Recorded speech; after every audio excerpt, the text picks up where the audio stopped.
it sort of falls in line with my approach of trying to bring this class into the 21st century and having leading edge material and sort of focusing it more around app and website development as a way to learn the entrepreneurship experience.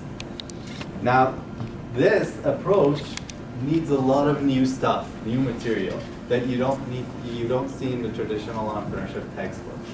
That's one of the reasons I haven't assigned one of the traditional entrepreneurship textbooks for this course. I have assigned another textbook, but even that doesn't cover a lot of the actual practice of entrepreneurship that goes on in reality these days. So one of those topics that's actually recently become very prevalent in practice is the practice of growth hacking or growth marketing and user acquisition. And it involves a lot of very specific techniques and tools. And you see none of that in the textbooks because it's very new and the textbooks, the academic literature has not yet incorporated it. But because it's very useful, there's a lot of demand for it in the market. All the Silicon Valley companies are looking for people who have this expertise.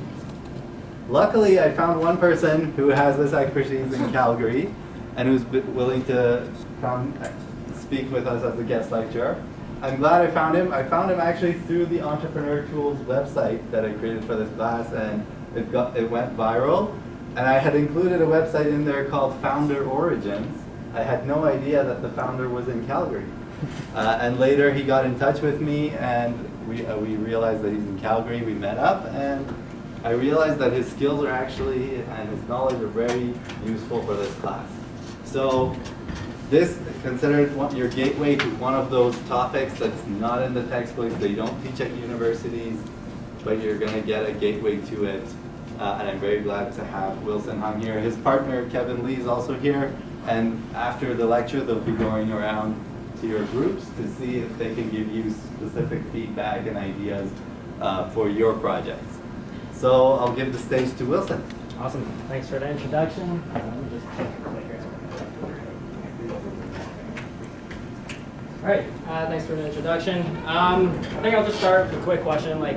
What do you think is the most important metric that Facebook currently stewards their whole business on right now? Is it monthly active users? How many photos you upload? Do you guys have any quick ideas? What's that most important metric that Facebook holds everyone to? Likes. Pardon me? Likes. That's good. Likes for engagement, because you want to drive engagement. That's a good one. Any other ideas? Well, it's not that obvious. The most important metric they actually keep track of is how many people have 10 friends or more. Because what they found out is if you have less than 10 members, then you won't stay on Facebook for much longer. You're going to have high churn, you won't have any retention. But the whole point of that is when they first started out, they didn't know that themselves. It took a lot of testing, a lot of experiments for Facebook to ultimately even know that the most important metric is to get everyone to have at least 10 friends on Facebook, because they found that's how they drive the growth that they have. So I just want to mention, you don't need to write down everything I say, because you can download the lecture slides and the notes at founderorigins.com/UFC. And pretty much everything that I say today is going to be based from the experts and influencers in growth marketing. People like Brian Balfour, Andrew Chen, Gary Vaynerchuk, and Bryan Harris. Highly recommend you follow them, listen to what they say, read what they write. These guys are at the forefront of growth marketing. Just quickly, a little bit about myself. Graduated from chemical engineering at Queen's University 2013. When I graduated, I went to go work for ExxonMobil. I was on the field for 10 days on, 10 days off. And it was during the 10 days off that I started to read a lot, get interested into marketing tactics and marketing strategies. So decided to put all that into practice. And a couple friends and I, Kevin included, we created a group dating website in Calgary. Basically, we set up 2 groups of friends, 3 guys, 3 girls, and put them on a group date together. We had some degree of success, but ultimately it failed. Big part of that, even though I read a lot about marketing tactics, I didn't really understand how important it is to have a systematic approach to growth. And there's a big difference between the two, which I'll get into a little bit later. But first, what is a growth hacker? That term's kind of overly used. The appropriate term is a growth marketer now. But a growth marketer pretty much designs the growth process inside a company. Their main responsibility is to find the most effective marketing channels, and that's their whole job. So that's the whole difference between, say, like a traditional marketer and a growth marketer. Every single decision that a growth marketer does is based on growth. It wasn't too long ago where a lot of the software developers in the Silicon Valley and just the general mantra was just build a great product and customers will come automatically.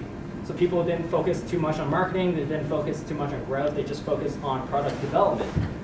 It wasn't until people like Sean Ellis, Brian Balfour, Andrew Chen, like all those influencers came along, and they helped drive the growth of companies like Facebook, Uber, Airbnb, Dropbox to like record levels. Ever since then, people started to like look into how they did it, how they developed a systematic approach to growth. And basically now that's pretty much ingrained in Silicon Valley culture, and it's a big part of a tech company now. But it's difficult to find or be a good growth marketer because not only do you have to have exceptional marketing skills, you also need to have a very scientific approach. You need to understand the lean principles and kind of like a quick experimental and iterative process. Plus you got to analyze a bunch of data for like things like conversion rate optimization or A/B testing. So it's no surprise when Sean Ellis, who's the godfather of growth marketing, he pulled up a ton of data from LinkedIn.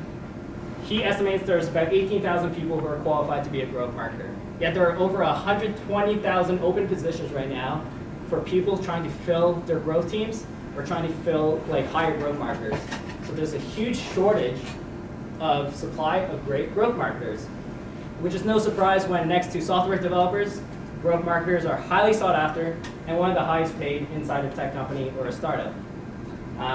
Pretty much every major business decision that you'll make is going to be based on how you acquire your users and how much it costs to acquire those users. Everything from pricing, how much investment you might need to get, your marketing budget, and which marketing channels to prioritize. So for the next little while, I'll just talk about like why it's so important to have a systematic approach to growth. And to do that, I'm going to use Dropbox as an example. So in 2008, Dropbox had 100,000 users. In just 15 months, they had 4 million users. Just a quick question, if you're looking at Dropbox's growth curve, at what point of that graph would you be most interested in? Anyone? There's really no wrong answer, but like at what point of this graph would you be interested in? Well, yeah. Somewhere around 2009 when it started taking off. Exactly. Like what caused the exponential growth, right? Like how did they get on that growth trajectory? Well, they implemented like a referral program. I don't know if you remember this, but basically you get additional storage space if you refer more friends. That's a great question.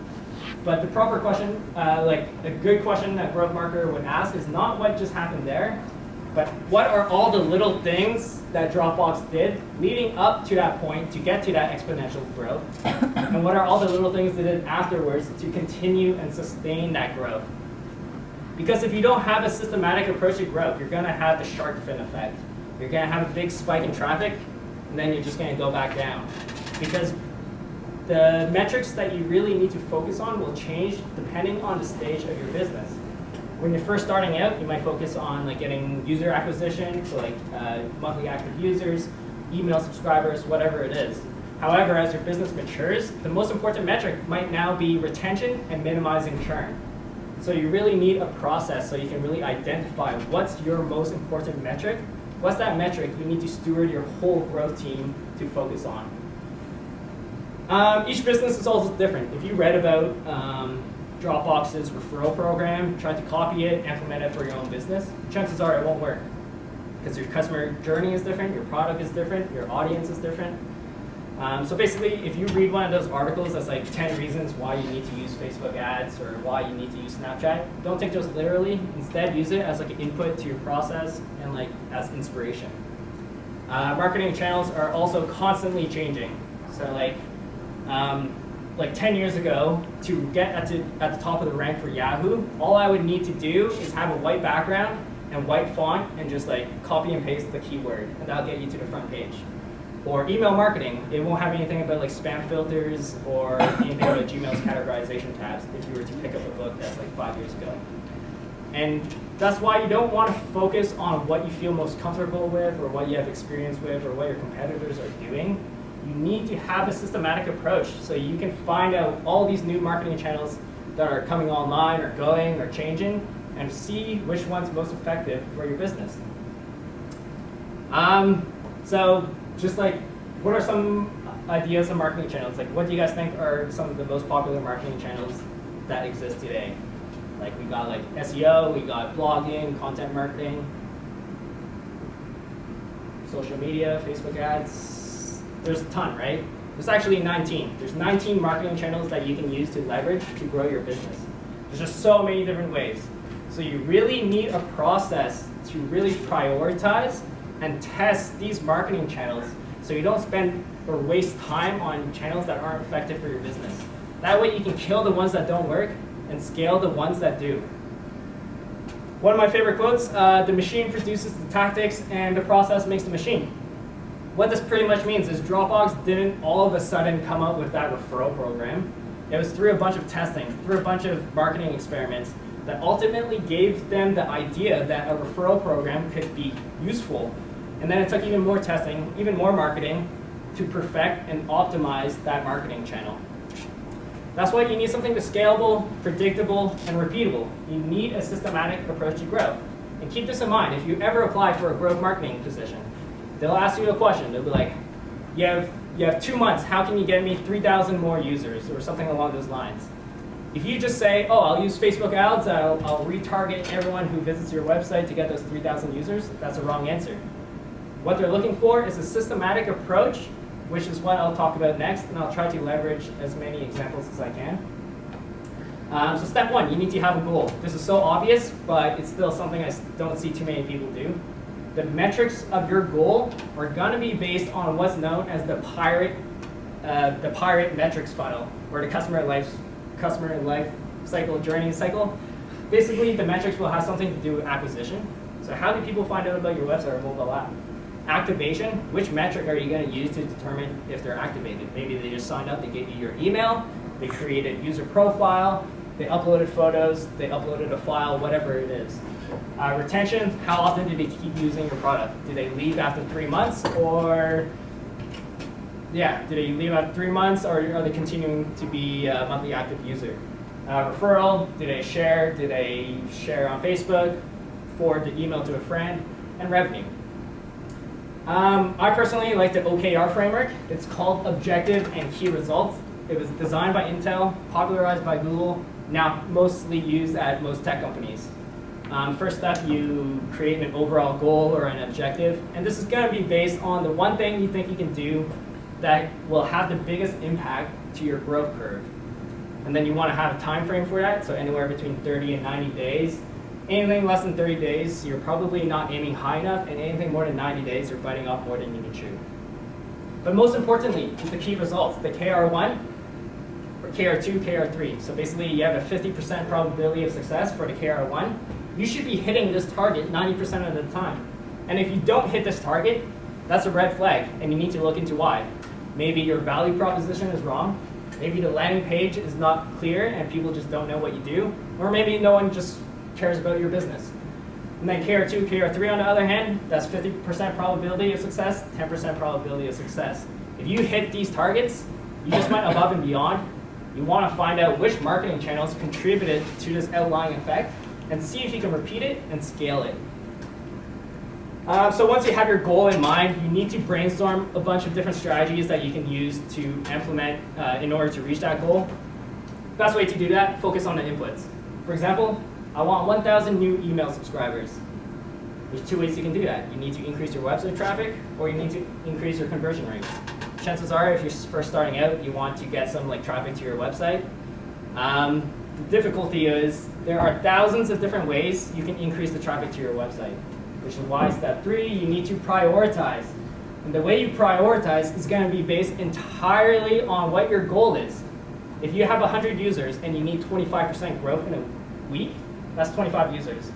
Then something like direct sales might be more appropriate, and it doesn't make sense to do content marketing or PR or blogging, because that just takes too much time and is meant for scale.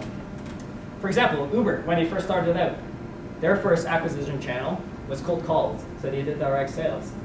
However, for example, once you have 10,000 users and you're targeting 25% growth in a month, that's 2,500 users you need to get in 1 month. So direct sales won't work anymore because it's super expensive to build a sales team. So that's something that's more scalable, but you have the time, you have 1 month, like content marketing, email marketing, blogging outreach. Those type of channels might be more effective for your business then. Good way to do it, every time you come up with an idea, put it in your idea bucket list, your backlog.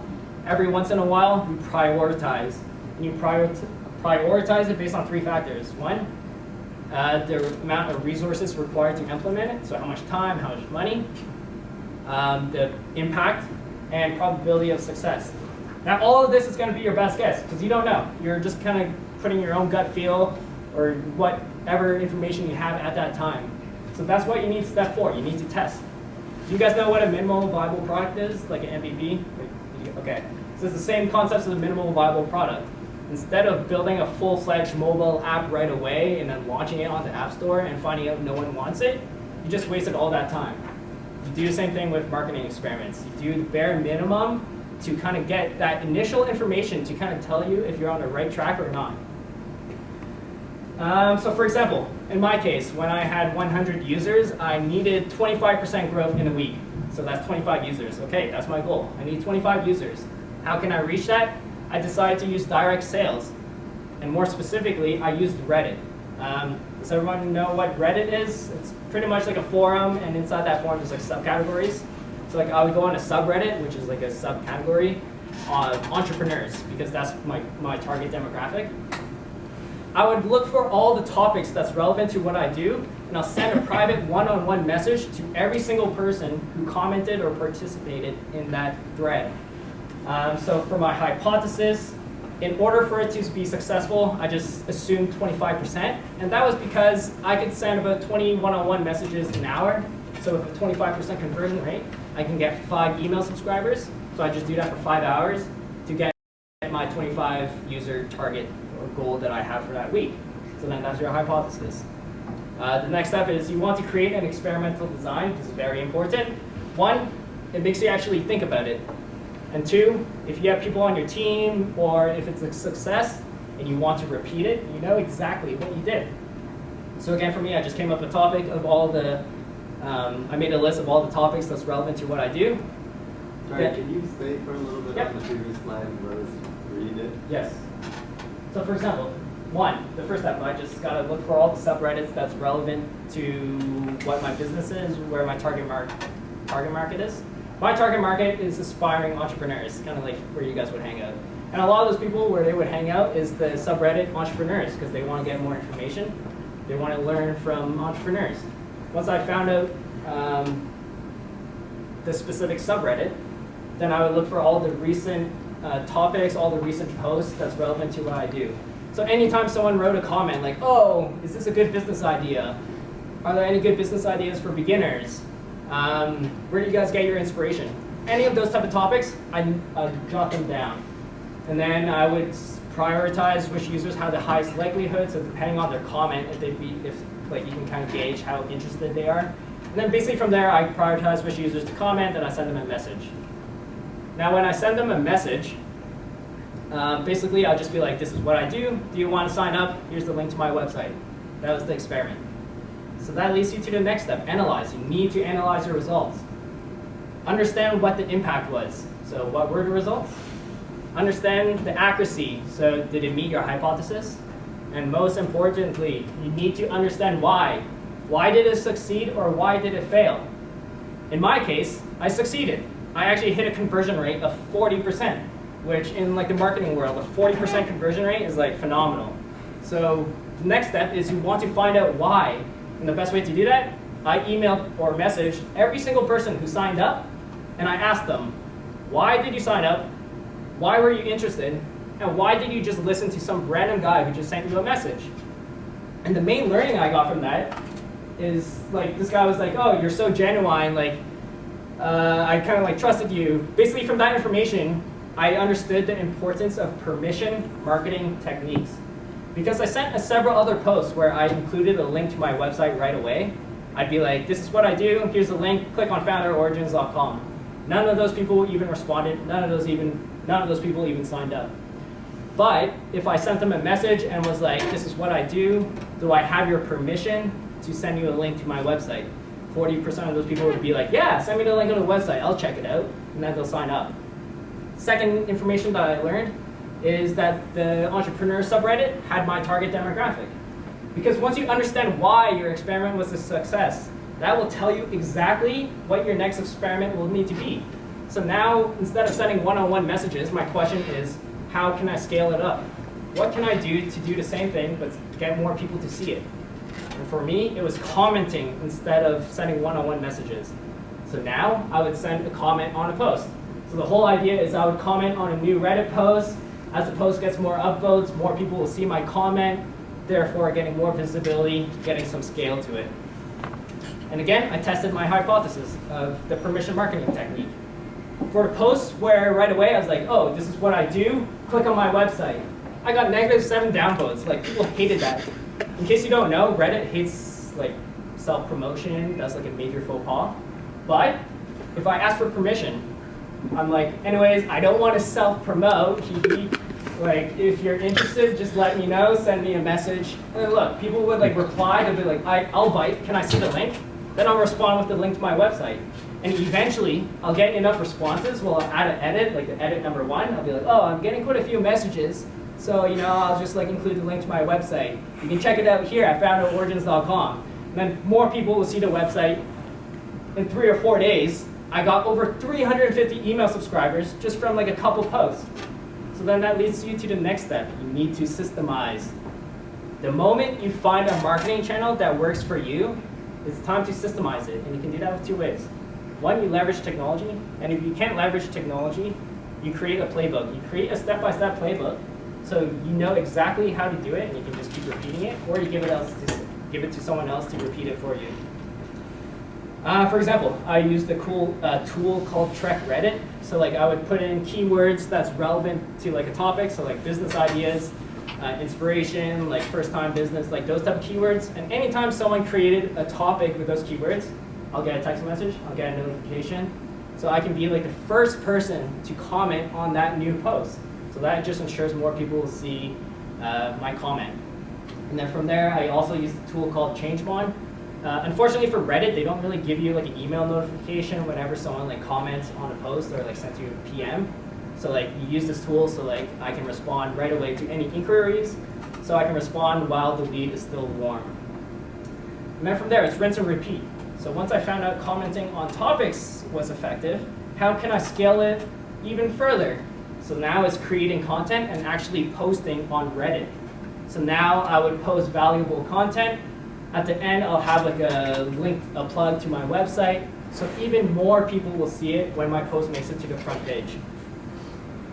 And then from there is looking for other platforms that have a similar design as Reddit, where you can apply similar strategies. So then I just applied the same strategy to a platform called Quora, and then that got pretty popular, and that's another acquisition channel. So I just want to show you how it went from sending one-on-one private messages, and through the series of iterations, through a series of steps, it ultimately leads you to like a content marketing strategy on platforms like Reddit, StumbleUpon, Inbound, Quora, or whatever it is. So you start really small and slowly work your way up. So now that I kind of like talked about why you need to have a process for growth, I'll just talk about some like specific marketing tactics that you can use. Now keep in mind, this might not work for your business. It's up to you to just experiment, like I just mentioned, to find out if this is most effective for your business. One good way is the automated Twitter bot. This is just a great way to get like social proof to build up your followers on your Twitter. The whole idea is you look for influencers or big Twitter accounts whose followers would meet your target demographic. So like if your target demographic really likes cooking, maybe you target Martha Stewart. So then you would use this you would use this Twitter bot to follow people who follow Martha Stewart. And about 10 or 15% of those people will follow you back. And when they follow you back, they'll look at your profile. When they look at the profile, assuming you designed it right, they'll click a link to your website. Now that they click the link to your website, they might sign up. And if they don't, they're following you now. So whenever you push content, you'd be like, oh, I just wrote a new blog post, check it out. They have a higher probability of clicking it and eventually converting. Content marketing, if you want to be a marketer, I highly recommend you start working on your content marketing skills, your writing skills. This is super popular. The difficulty now is that there's tons of content out there that you're competing against. So you want to use something called the skyscraper technique. Basically, you use a tool called BuzzSumo, or you go to Reddit or any other news source, and you look for what's already trending, what's already popular. And you copy what's popular, but make your own spin to make it better. You can make it better by making it more detailed, make it look better, better design, basically add some value to it, and then you republish it. So for example, there's a super popular post on Reddit, and then I just interviewed the guy who wrote it, got more information of his original post, and I turned it into a step-by-step guide. Then I'll just republish it on Reddit because I know it's kind of popular already. And then basically, then you can use that to like distribute to other content or distribution channels. Guest post blogging and target influencers. The whole idea behind this is you build a relationship with bloggers or journalists or influencers who would be interested in your content. That way, you can build your content distribution network. So every time you write a new blog post, for example, you can just send it over to them and they'll distribute it to within their own network. So it's a great way to scale. The challenge though is these journalists, these bloggers, influencers, they get contacted on a daily basis from people being like, hey man, I just wrote a sick post, can you like check it out? So you need a way to stand out. And a good way to stand out is, I like to use that engagement checklist. So first I follow them on Twitter. Once I follow them on Twitter, I look for something recently they just wrote. And whatever they just wrote about, think really hard, think for something insightful, some question you can ask to spur discussion, to spur conversation with that target. And you do the same thing with their blog comments, share their blogs. So by the time you actually send them an email asking them if they're interested for your content, hopefully they looked at your Twitter profile, they have an idea of who you are, maybe they check your LinkedIn. The whole idea, you're no longer a cold person, you're a warm contact. They have an idea of who you are, increases the probability that they'll respond to you, increases the probability that they'll publish your content. When they do publish your content, don't just give them your information and have one line of your website in the About Author section. No one reads the About Author section. So you use something called a lead magnet. A lead magnet is pretty much a bonus. Basically, the bonus has to be enough of an incentive to get that reader on that blog, to leave that blog, and to go to your website. For me, I like to use like additional information, like a template or a sales script that like one of my feature entrepreneurs did, a webinar, or whatever it is. Basically, some sort of incentive to make them leave that website they're originally on. Email marketing. This is my favorite channel. Email marketing is a great way to talk to your customers. So in one of my first emails, right away, I will encourage them to reply. That way I can open a dialogue with them. So I can find out what their problems are, who they are, what do they do, and like where do they hang out? Do they like to go on this Facebook group? Then I'll just go in that Facebook group because I know that's where they're all hanging out. That type of information. Another benefit of this is the moment they reply to you, your address domain is now whitelisted. You will not show up in their spam folder. You will be in the primary tab of Gmail. So now they have a better probability of opening every single email that you send. So the next time you release a product maybe, you can have a product launch with an email, they'll open the email, then that's your potential lead right there. Get Drip, that's a good tool. Basically, email marketing is a great way to find out who your power users are. And to do that, you can track how engaged they are. How often do they open your emails? Do they click on links inside your email? Do they forward your email? Do they reply? What do they do? And based on that, you can find out who are the people that are opening every single material that you're doing, who's super engaged. Because once you find out who your cheerleaders are, you can make money from them, or you can leverage them for referrals. So for referrals, I would have bonus material, and if they either forward the email to a friend with me BCC, or if they share it on Facebook, share it on Twitter, whatever they do, then I'll give them additional content. Sorry, can you go back to the flow? Yeah. How did I see there's a point system in red. How did you come up with that point system? That's the great thing about GetDrip. They, based on like all the data that they have like if someone opens your email, like they open up this email, like the flowchart, and then I tag them. So like if they reply to an email right away, they're super engaged. So like right away, I put them as a medium prospect. But the point system is great too. But the point system is more like based on that tool that I use. They pretty much tell you what's the best tool for each one. Yeah. Instead of GetDrip, a paid service or free service. Perfect. If you Google Groove HQ small business stack in Google, you'll get 3 months for free. It's a paid service. Okay. But 3 months free trial should be enough for you to get an idea. And often these free trials are based on an email, so you Yeah. can create like multiple Gmail accounts and get multiple free months. So ethical. Yeah, exactly. So quick way to just get free tools. By the way, these are the type of tools, like if you go to that website, Groove HQ Small Business Stack, these are the type of tools, if you were ever to work for a tech company, these are the same tools you'd be using. So it's pretty good to familiarize yourself with these type of tools already. The Groove stack is also listed in Entrepreneur Tools in one of the first categories out there. As listed by others or in deals category. That's also a great blog, Groove HQ. They like document exactly how they get from like $0 to like $500,000 per time. Like they're super transparent, so it's good read. Yeah, so once you find out who your cheerleaders are and once you leverage them for referrals, you can make money from them. Because don't find customers for your products, you find products for your customers. For example, you can just quickly send them an email. What's your biggest problem? Sooner or later, you'll get enough responses and you'll start to see a trend in the responses. For example, for me, they're like, oh, my biggest issue, I have so many ideas, but I don't know which one to focus on. So right away, they have a problem with picking an idea. How can I fix that problem for them? How can I fix that problem for it? That'll give you ideas for like future content or potentially a product or a service. So like this will kind of give you like a product hypothesis. And then from there, once you have a product hypothesis, it's just a matter of validating it. And the best way to validate it, or one way to validate it, create a super full-fledged sales page, like a website.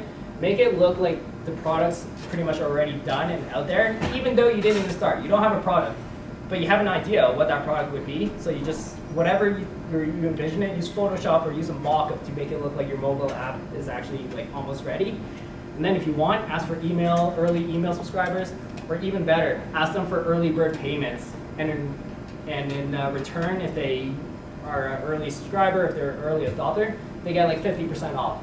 So right away, the moment you get paid for something, that's validation. You just validate your product model. You just validate your product, and you got some money.